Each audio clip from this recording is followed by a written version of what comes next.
Madulas.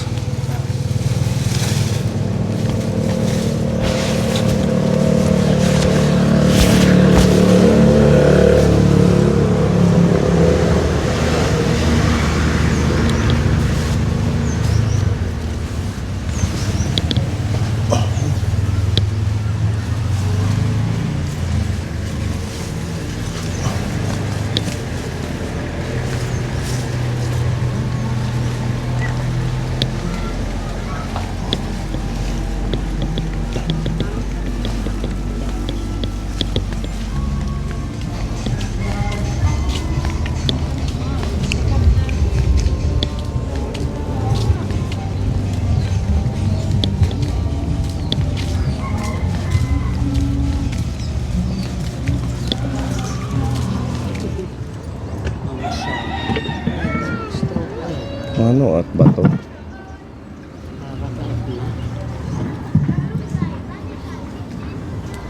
Kung nakikot na nito, kaya pang kapan. Penalin.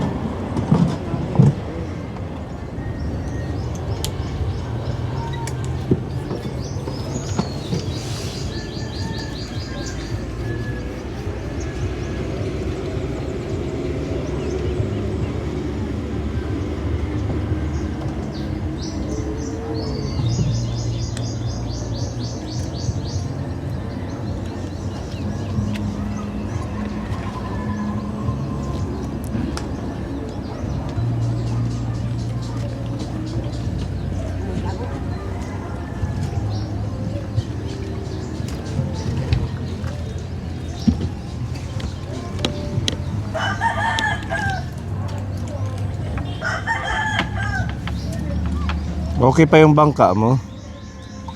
Lapit ka rin. Ganyan din po yung kay Tatay Abilino. Ano kasi yan? Same size. Ipoxy yan. Makapal. Ha? Makapal ang ipoxy yan. Makapal. Hirapan din.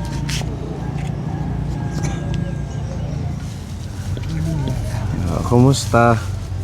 Ganun pa rin. Ganun pa rin ang buhay-buhay. Ang buhay. Wala ba? Dagat. Madagat, maalon. Hirap sa kaminsan. Umuulan do. Kung matatandaan nyo na vlog natin, ito si Tatay Romualdo no 2 months ago, ano? Apa. Kumusta ang ating pangingisda? Wala, minsan do. Nakakahuli rin pang ulam. Nakakahuli rin ng paspas sa ulam. Nabibenta ngayon, nyo? Ganito mga panahon, maya ulan. Oo nga, Malapit ano? kasi ang dagat dito, yung mga anong dagat. Ang tingin ano lang, dagat. Lakas. Pinagtsatsagaan yung makahuli. Walang ibang mapaglibangan. Hindi na kaya ng katawan. Maghanap buhay mga instruction, hindi na ho. Okay naman kayo, ang katawan nyo, kalusugan nyo. Nakaka-raos din, okay rin ho. Ngayon yung bahay niya, Kapone, oh. As in, ano na rin. Sira na din at saka... Matagilid na. Pinaglalagyan ko na nga ng... Laki na itinagilid ng ano na yung Oo, ano? haligi. Ba't ang daming basura, Tatay, sa ilalim? Galing mo yun dyan. Ha? Galing yun dyan, dyan yung basura nila. Dito sila nagbabasura? Oo. Pag lumalaki ang tubig, tapos dito. Natatangay. Ilinalabas ngayon dito yung iba. Dyan, dami.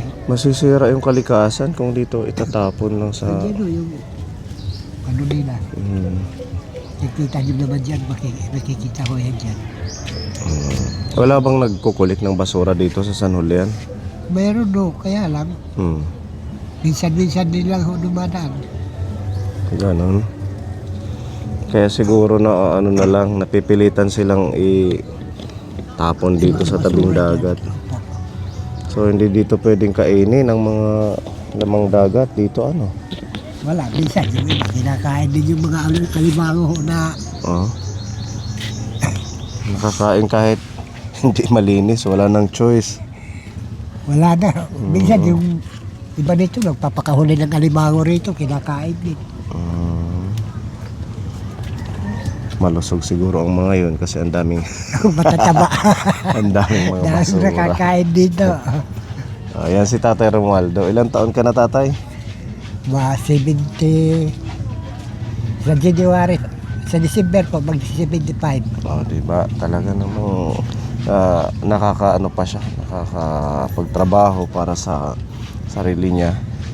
Diba? Nakakalungkot lang na yung mga ganitong edad na dapat nagre-relax na lang. Ang nangyayari, hanap buhay pa din para sa Wala. pagkain. Kung mag-relax, wala rin yung buhay. Walang kakainin kung Walang kakainin. Mm, Kailangan kumilos din kahit paano. hindi nyo rin naisip dati na mag-save ng kunti, ano? Wala ho. Nung malakas pa kayo. Ano kasi ako? Nasa galaan. Kumbaga, hindi nyo na isip yung para sa pagtanda na dapat nag-iipon pala. Wala ho. Hindi ako ano dyan. Kagaya ngayon, mag-isa kayo. Yung anak mo, sabi mo nung huli, nandun sa Doon sa Negros. Negros. Hindi na rin naman nakaka-ano sa'yo dahil may pamilya. Papa, hindi na nga. Hindi pa nga po. Kumanayan dito. Mauwi, ilang taon na. Paano pag hindi kayo nakakakuha ng lamang dagat? Paano yung pagkain ninyo?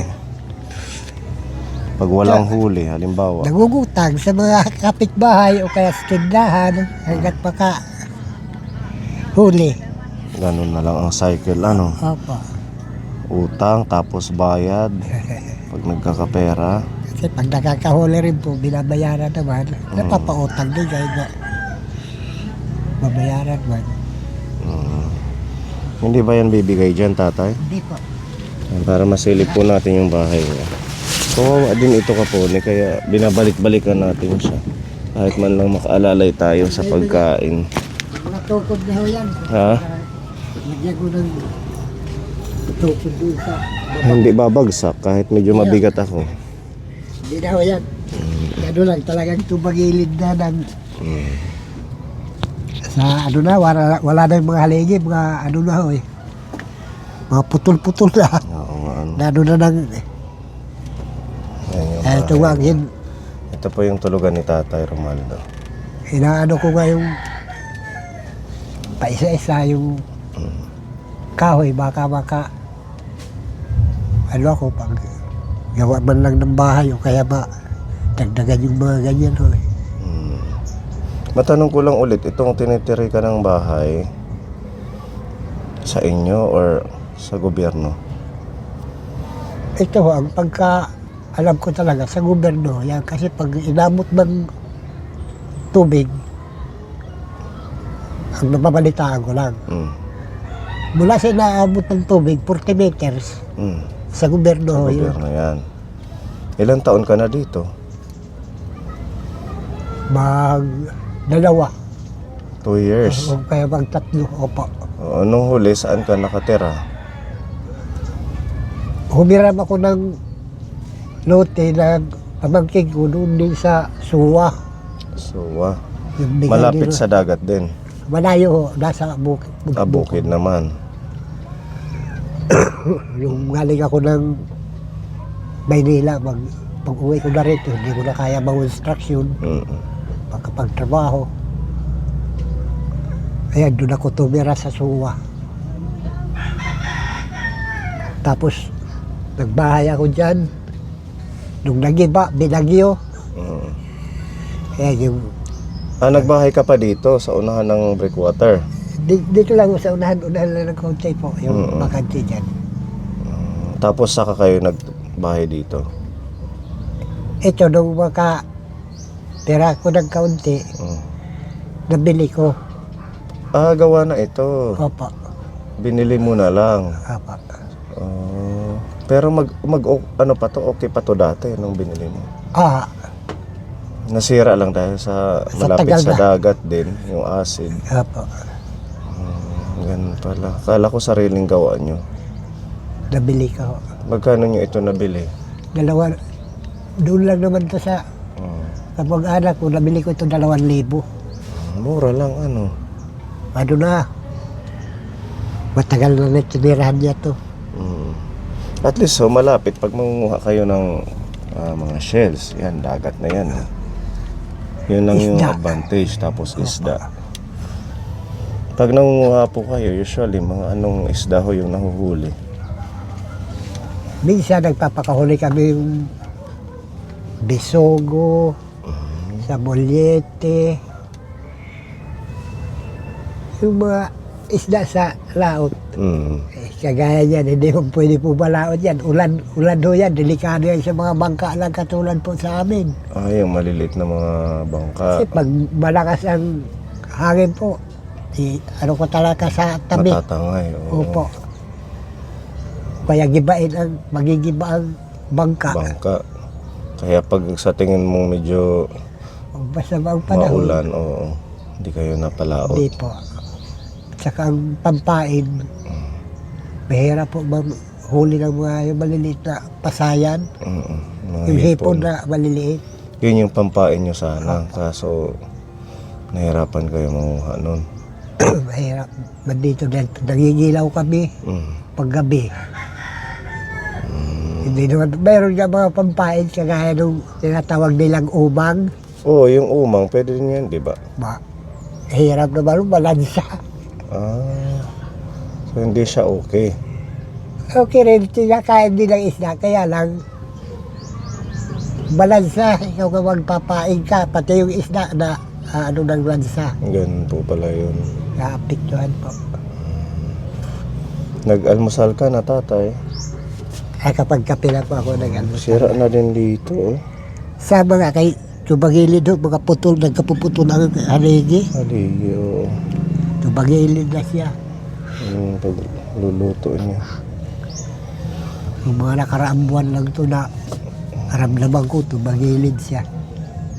Paano pag once may sama ng panahon, ang lapit na ito sa dagat? Takbo. Maganda lang dito kasi mahangin, tatay. Presko. Tag-araw, malakas ang hangin dito. Ay, sarap na ng tulog ko dito sa duyan. Komportable naman kayo dito. Apa. At least sarili nyo, wala kayong kasama. Ano? Ang ano lang dito, pag masamang panahon talagang di ka makatulog. Wala ko kayong kamag-anakan dito na malapit. Pero no, Meron. kaya Hindi nyo na lang po isipin na doon na lang kayo nakitira nakakaya para naman. ligtas. Nakakaya naman ho. Pero sinabihan kayo na doon kayo. Hindi pa. Hindi pa. If ever na alukin kayo, makikitira kayo. Kakahiya rin naman kasi pag magaya ho yan, maraming mga anak, maraming mga pamilya. Sa bagay, kasi siyempre kahit kamag-anak natin, medyo may ilang tayong kumilos. Habang medyo kaya pa kumilos mag-isa. Pero ako mga kamag-anak kahit may mga kapatid na ako rito, kaya lang nahihiya ako. Ganun talaga. Bakit po kaya mahilig mag-isa ang mga matatanda? Tanong natin kay Tatay Romualdo. Nakasanayan ko na ho kasi ang yung mag-isa. Mula nung umalis yung anak ko, namatay yung asawa ko, mag-isa na lang ako. Nakasanayan ko na mag-isa, doon man sa ibang lugar. Mas gusto ko mag-isa. Ganun po. Naiilag ako pag may mga kasama ko magtutulog. At least dito, kahit ganitong maliit lang, kahit anong oras kayo gumising, Yun din ang inaano ko. Pag makitisan ako sa mga kamag-anak ko, nahihiya ka rin, magising ka ng maaga, sila mga tulog pa. kahit anong oras ka kumain, okay lang. Oo. Pag may pagkain, kahit anong oras kumain, pag sarili, walang problema. Kung nakapisan ho sa kanila, nakakahiya. Kaya nang iniisip ko sa kanila. Talagang tiis na lang si Tatay Romualdo dito kapon. Tiis-tiis na lang. Maganda naman yung ambience, Pepa. Kasi ito yung kanyang kapihan, lamesa, ito yung yung upuan mo, tinahi na lang. Hindi ko na nga ito doon sa kapatid Pero ko. hindi kayan bumagsak dyan. Ay, hindi ho. Okay pa. Pwede naman ho. Ito. Tapos yan, nakaharap siya sa dagat pag nagkakape. Oh, ang ganda, di ba? Parang ano na rin, Starbucks na ambience. Di ba, tatay? Ano po sana ang kahilingan nyo, tatay? If ever man na yung gusto mong mangyari sa buhay mo habang medyo malakas ka pa. Sana pira man ako, makano ng tirahan na talagang safety. Hindi ko katulad dito, pag malakas ang alon, hindi rin ako makatulog. Hinggang inaano ko yung bahay. Kasi pwedeng umapaw dito sa breakwater. Lumalampas dito ang tubig. Lumalagpas dyan. Kailangan pala, pag masama ang panahon, talagang hindi ka pwedeng matulog. Hindi nga ho. Kasi tingnan mo kung baka... Tingnan yung alon. Oo. Dito doon ang may nagtayo doon libo ng undang. Lahat ko ito hanggang doon may bahay. Nung pinano ng undang, ubus yan. Walang natira ho. Grabe ano. Ay nangyayaan ko eh. Kung halimbawa meron hong magtulong sa inyo na mapagawan kayo ng bahay, hindi ho dito. Meron ho ba kayong sariling lupa? Wala ho. Wala, yan lang. No? Mahirap din kasi kung gagawa ka ng bahay tapos hindi sarili yung lupa. Paalisin kayo, parang yung nangyari doon sa ginawa natin. Sila Tatay Domingo, pinaalis na rin doon, wala na yung bahay. Ilang taon lang, 5 years lang yata. Dito sa Suwa, yung mga lot nilang bigay ng gobyerno, mayroon ho dyan na kukuha. Kahit maliit lang sana, hindi yung 30 square meter ho yan. Yung iba, nahibibinta nga nila, tag 10,000. Ganun. Opo. Mag-ano lang kayo, magtanong-tanong kahit sa mga kamag-anak mo, kapatid mo. Yung mga kapatid ko, mayroon yan doon, baka pinababahayan na ho sa akin yun. Yun, kausapin mo siya kung walang maging problema. Para hindi kayo mag-aalala pag masama ang panahon. Ito dikit talaga sa dagat. Yung inaano ko yung talagang safety na pag patanda na ako. Oo nga, kahit ganito lang kaliit, okay na tatay. At least sarili mo at saka safety, hindi ka nag-aalala sa panahon kung... Nakakatulog ng mahimig. Dito hindi ako makatulog pag malakas ang... Kahit siguro 20,000 to 30,000, maganda na yun para sa kanya. Sige, mag-ano ka lang, magtanong-tanong sa mga kapatid mo. May-ari ng yung bigay ginido yan ng suwa. Sa kanila, hindi ba nila nababahayan, matagal na, ilang taon na lang doon. Kasi ito hindi na to magtatagal kasi nakatabingi na Wala na yung mga haligi dyan. Pagkatukod na lang yan, dinudumblihan na lang yan sa... Para sana medyo maging komportable kayo. Kakausapin ko. Kausapin mo. Ngayon, meron ka pang bigas? Ito meron pa siya. Itong bigasan ko. Pag nagsaing ka, mga ilang takal sa isang araw? Isang baso ho, sa iyan ko lang. Hanggang hapon na yan? Hindi ho. Bawat isang ganyan. So 2 beses ka nagsasaing? Opo. Ganyan. Buti may cellphone ka, tatay. Di tali. Bigay din ho sa akin pabaki ko. Pag nag-charge, may tali iya para mag-charge. Cellphone. At least Pag walang tali, hindi siya nag-charge. May communication ka. Opo. Sa mga... Minsan yung anak mo, hindi pa Anak nag-message mula nung nagpunta kami dito? Nag-message pero yan lang, pangungumusta. Pangungumusta sa inyo. Opo. Sige, meron kaming dalang ayuda, tatay. Dito na lang tayo sa labas. Baka kasi pag pumasok tayo dito lahat, bumagsak. Medyo malalim pa man din ka po ni. Mga pinaglalagyan ko na ng ano yan. Yan yung bahay. Ayun, puro may mga kahoy na yan na dubli. Wala pa yan tulo. Mayroon na ho. Meron na din. Bawat tulo, sinisiksikan ko ng pawid. Hmm. Dipisa para dito sa labas ng takbo na ano. Ganda sana ng lugar kung hindi lang natatapunan ng basura. Dito sa kabila ito, halos Sana mapansin tong video natin ng LGU ng San Julian. Kasi tingnan nyo po, ang daming kalat dito.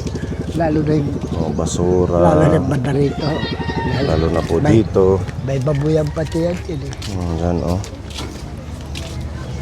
Kasi pag once mag-ano tayo, hindi yan, Ayun o.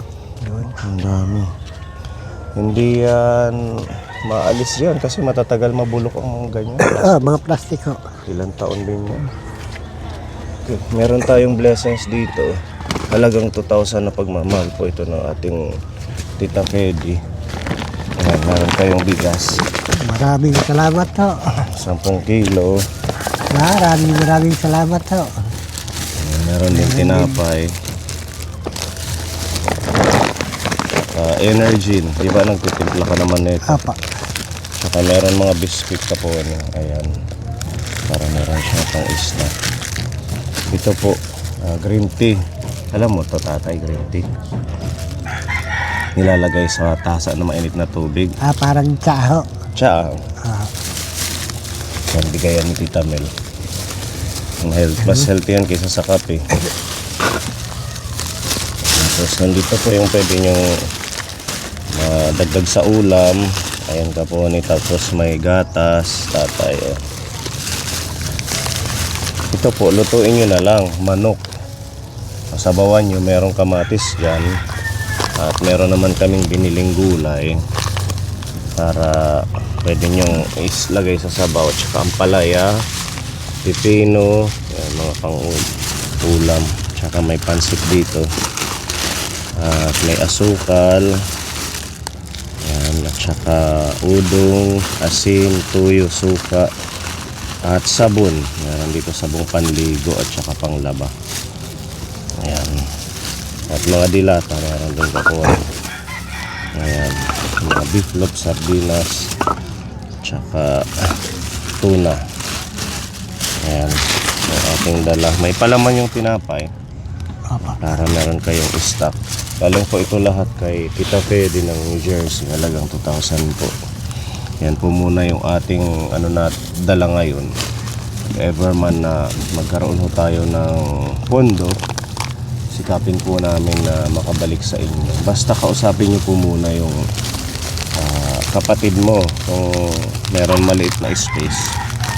Kahit ganito lang tayuan kayo ng magandang Ganun na ano yung bahay ano kubo. talaga. Hindi ka na magtatakbuhan pa. Oo, kahit light material lang din. Opo. Wala akong ibang malaking pasasalamat ho sa kanya na Kay Tita Fedy, thank nabibigyan you. po ako niya ng kaunting tulong. Saka yung tirahan ko, baka ano man lang ako ng kahit maliit lang, basta siguraduhan, safety na ako. Oo. Dito, wala eh. Pag malakas ng alon, hindi makatulog. Pag malakas ang hangin, wala rin. Bagyo rin ang kalaban. Maraming salamat ho. Ayan, maraming salamat po Tita Fedy dito po sa pagmamahal nyo kay Tatay Romualdo. At babalikan na lang Maraming natin siya salamat ho. kung halimbawa magkaroon tayo ng pondo para sa project pabahay sa kanya. Okay, so hindi na kami magtatagal tatay ha. Maraming salamat dito sa inyo. Welcome. Maraming salamat dito. Pagmamahal po ng ating Diyos yan sa inyo. Kaya wag po kayong makakalimot pag-pray yung mga taong ginagamit na instrumento para matulungan kayo. Para siyang laman na Hindi na lang yan mga 10 taon. yan. Lumalaki po. Pero sa ibang parte ng katawan mo wala naman. Meron o. Saan? Meron din. Saan? Itong malaki.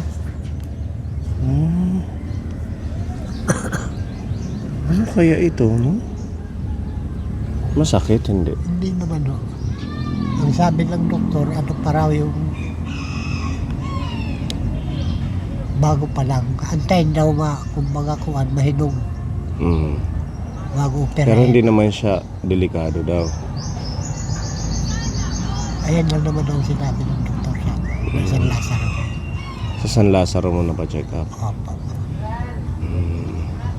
Sana hindi siya yung tawag doon, tumor o ano man. Tagal daw kasi. Buti hindi yung masakit, nakatrabaho pa din kayo. Hindi naman. Mm. Saka hindi daw siya lumalaki, gano'n na lang. Ganyan na siya. Ano lang siguro dahil sa Ito, pwersa ng tumubo. katawan niya. Tumubo lang yan. Minsan ho, maliit siya. Minsan lumalaki. Maraming salamat po sa inyo. Babalikan ka na lang namin. Pati Mag-ano ka na lang sa pagkain mo. Lutuin mo agad yung manok. Kaya, Nagbibigay masira. ng tulong. Maraming salamat po. wala pong ano man. God bless po at mag-iingat ka palagi pag napunta ka sa dagat, ha? Bye-bye po. Bye-bye. Thank you. Sige.